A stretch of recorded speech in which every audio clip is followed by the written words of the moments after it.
I'm going to cook beef stir-fry noodles, my style. Our ingredients, syempre may beef, rice stick noodles, spring onions, syempre meron tayong bawang, sibuyas, this is broccolini, optional, ground black pepper, dark soy sauce. Ayun, yan na yung ating natapos na hiniwa na beef. Yan. So ang next yan, we're going to marinate it with dark soy. Pero lalagyan na rin natin siya ng garlic. Yan, pakita ko lang sa inyo kung paano ako naghihiwa ng garlic. Ay, remove this part. And then, so that you can easily remove this things.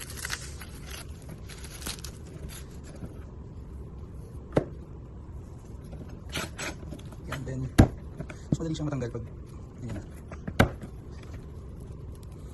Diba? And then we're going to do smaller pieces. So yun yung finished product ng garlic natin. So it doesn't need to be like perfect beans, but it's just little. Kailangan lang ng medyo manipis-nipis na ganyan kasi yan, we will add it here. Medyo mas masarap kasi kung maraming garlic for me, pero sa inyo yan. It's up to you what you want to do. Kasi ang cooking naman, it's all about your imagination, diba? Kailangan medyo creative ka sa pagluto. Kanino ba ako natuto magluto? Sa nanay ko. My mom's a very good home cook. Not professionally, pero yan lang natin yan. Tapos we will add na yung itong dark soy. Huwag masyadong lubog. It's just enough for para ma-cover lang yung makulayan lang yung beef. Iyan, so habang minamarinate natin, we're going to prepare the rest of the ingredients. Like, basta, we'll prepare the rest. Yan, kasi I'm going to use 2 types of onions. It should be white or brown onion, pwede rin yan. Ito kasi yung panggisa. While ginigisa mo siya. This is part of, kasama siya ng parang pinakasahog, pinaka-gulay niya, pinaka-vegetable niya, itong brown or whatever, yellow onion. So ito, unahin natin yung panggisa. Kaabot kaya itong ginagawa ko sa 30 minutes. 10 minutes lang maximum. Essentially, ingay.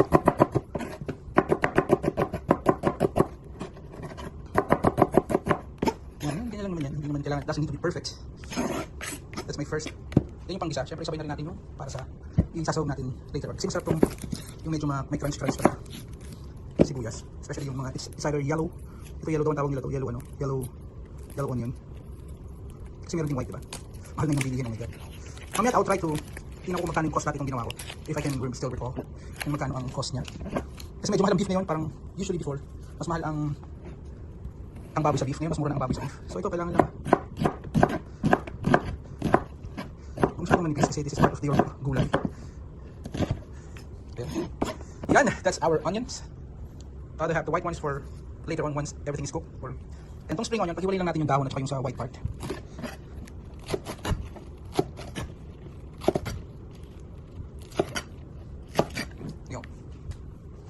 Yan, tapos itong white part. Kasi parang sibuyas din siya, diba? Hiwalay lang natin siya.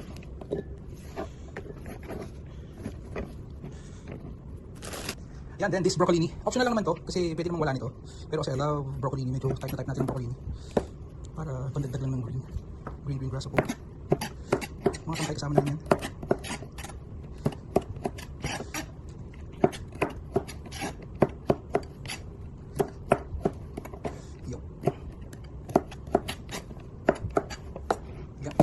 Yan, simulan na natin yung proseso ng pagluluto. Siyempre, unahin natin yung dapat medyo talagang smoky na yan, nandun yan. Unahin natin ito.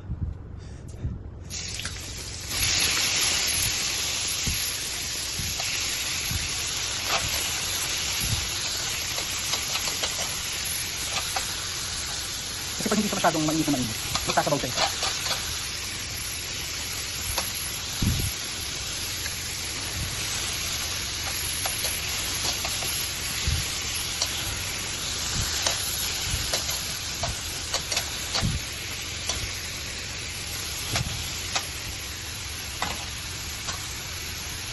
Minsan kasi sipsipin siya ng so add a little bit of oil. This is pomace. You can use any kahit anong mantika dyan.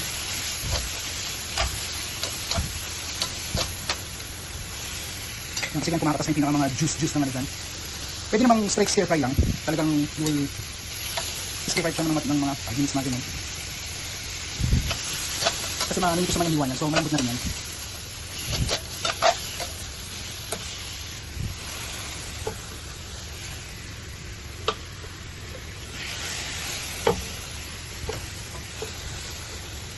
by just looking at it, makikita mo naman siya na they are cook na yan.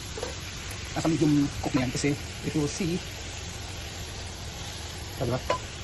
Malambot na siya.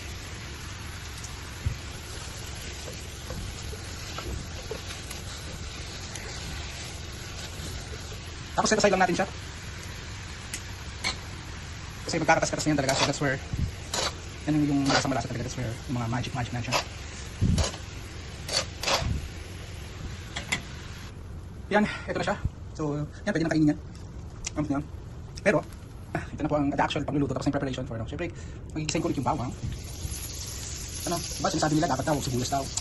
Eh, ang traditional, yan ang turo sa akin ng nanay ko. Yan ang susundin ko. Bawang muna palagi. Or I don't think this is a Filipino style or something. Pero this is, dito ako namulat na, lagi muna ang bawang. At saka, sa amoy pa lang ito ng pag-isa mo ng bawang, alam mo na masarap ang lulutuin mo. Medyo tutukan na natin siya ng konti. Konti lang. Yaw. Yan. Ito na yung isang sibuyas kasi sinasabi ko. Kasi di ba nalabas siya? Bakit ba? Hindi ko rin alam. Kasi parang sa akin kasi mas malasa to. Yung isang sibuyas kasi, yung brown. Yung brown na sibuyas. Eh parang ano siya, consider siya as parang pwede mo siyang kainin with food and noodles na ano. Parang part siya ng gulay. Part siya ng sarong. Para may vibrant ang color.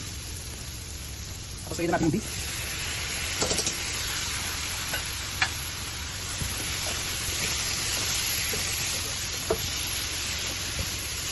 Ayan, dito ko siya lalagyan ng toyo ulit kasi ang what I'm going to put is yung katas ng beef kanina. Or whatever, yung juice ng beef. Para lang lang siya, kailangan lang matrabaho siya, pero mabilis lang siya. Naging matrabaho lang siya dahil kapag video, ano, na kailangan mong isa-isahin. Alright, tapos sama na natin ito. Yun yung actually parang pwede lang ganyan na lang, diba? Pwede lang ganyan na lang, ako lagay noodles.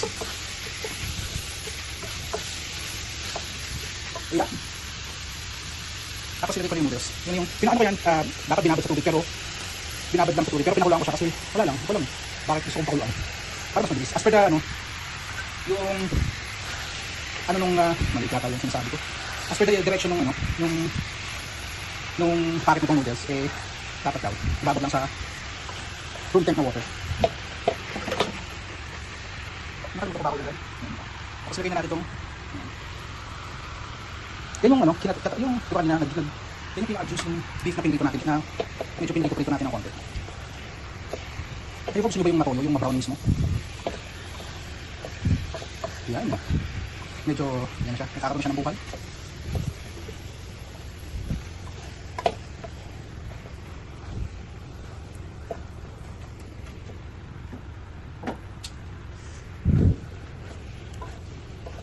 Oh, ha? Yan na siya. Kasi you can, ang importante kasi dyan, di ba?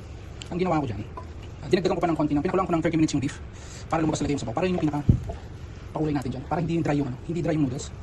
Yan ang ating beef stir fry noodles. Bakit ba siya flat? Wala lang, ang ganda kasi tingnan ng flat noodles. Sabi nila, when I cook this before, sabi nila, parang ano, Hong Kong style din yan. Nasa inyo, pwede nyo ilagay yung sesame oil. Yan. Pwede nga ano lang siya, beef lang siya noodles, kahit wala na yung mga yan. Yun. So parang Hong Kong style, something noodles. Pero this is my style, part of it style. Stir fry noodles. Yan, please. Yan na yun. Oh, pagkatapos yan. Oh. Paano? Plating na tayo. Let's go. Yan na po ang ating beef stir fry noodles. Yan na po. Siyempre, anong kasunod niyan? Tikima na. Let's go. Si, wala lang. Pagpansit ba dapat pwede mo? Stir noodles. Tapos, now, gawin natin yung broccoli. Yung beef. And what? Now, we'll try together with the noodles.